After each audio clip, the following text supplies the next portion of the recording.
मैं कुंदन अमिताभ। मेरी मातृभाषा अंगिका, जो कि बिहार, झारखंड और पश्चिम बंगाल के 26 ज़िलों की भाषा है और बोलने वालों की संख्या लगभग 6 करोड़ है।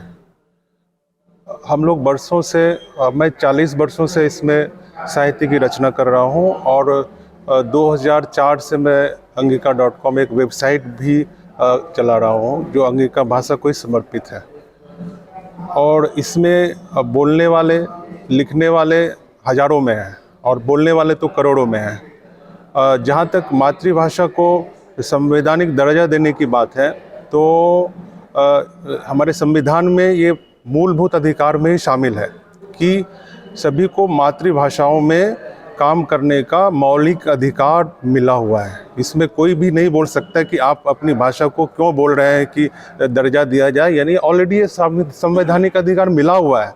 कोई भी मातृभाषा बोलने वाला हो, संख्या कितनी भी हो, अगर हम कम्युनिटी उसके लिए तैयार है कि हम इसमें काम कर सकते। इतनी सारी रचनाएं हो चुकी हैं, इतने सारे, और ये जनकंठों में हजारों साल से बसी हुई हैं।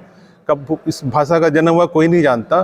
तो ये आम आदमी जब आवाज़ उठा रहा है तब तो तुरंत होना चाहिए। सरकार का, एक आज़ाद देश की सरकार जो है, तुरंत इसको संज्ञान में ले करके तुरंत ही इसके लिए जो है, जैसे ही 22 भाषाओं को संवैधानिक दर्जा मिला है। संवैधानिक दर्जा देने का मतलब होता है अष्टम अनुसूची में, संविधान की अष्टम अनुसूची में जगह देना।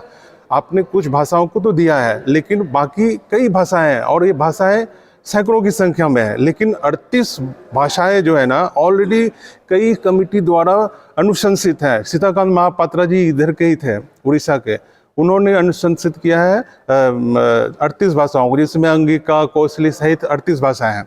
तो उसको देने में क्या आपको दिक्कत हो रही है? और इसको किए हुए दशकों बीत गए, क्यों आपको दिक्कत हो रही है?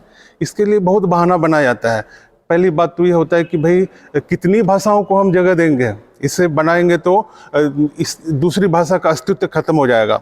अगर ऐसा होता, किसी को दर्जा देने से किसी भाषा का अंत नहीं होता और न कोई भाषा खराब होता है या उसका अंत हो जाता है। बहुत बड़ा तर्क दिया जाता है कि हिंदी की बोलियों को भाषा का दर्जा दिया जा रहा है, अगर दे देंगे संवैधानिक दर्जा हिंदी खत्म हो जाएगी। क्या हिंदी खत्म हो जाएगी? अंग्रेजी अगर पूरे भारत में चल रहा है तो अंग्रेजी खत्म, हिंदी खत्म हो गया? नहीं।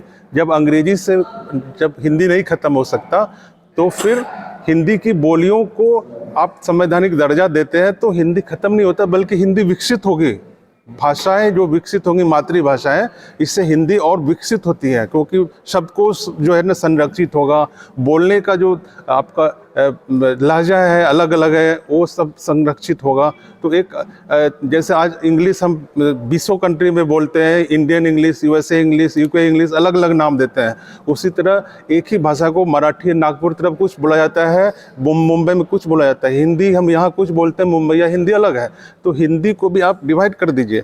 और अगर ऐसा है कि आपको दिक्कत ही है कि भाई संवैधानिक दर्जा देने में बोलते राज्य का निर्माण होगा, एक अलग थलग जो कई सारे राज्य में बढ़ जाएंगे।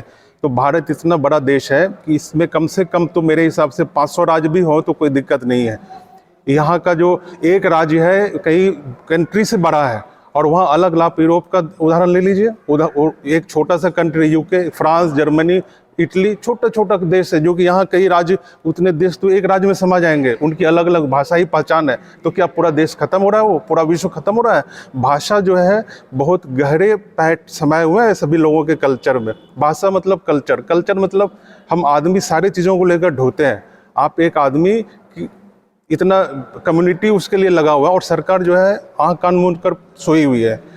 रही बात भाषाई और समानता, आप बोलते हैं, एक तरफ तो बोलते हैं जो आवाज़ उठा रहे हैं उसको आप बहुत कुछ बोलते हैं, उसकी तरफ आवाज़ नहीं, सुनाई नहीं दे रहा आपको। और दूसरी तरफ नेपाल की भाषा यहाँ संवैधानिक दर्जा मिले दिए हुए। क्यों भाई? नेपाल की भाषा को भारत के संविधान में क्यों शामिल किया आपने? मैथिली केवल 2 जिलों की भाषा है, आपने उसको दे दिया। अब मिथिलांचल का डिमांड हो रहा है, हम लोग अंग प्रदेश का डिमांड कर रहे हैं। क्यों नहीं करेंगे?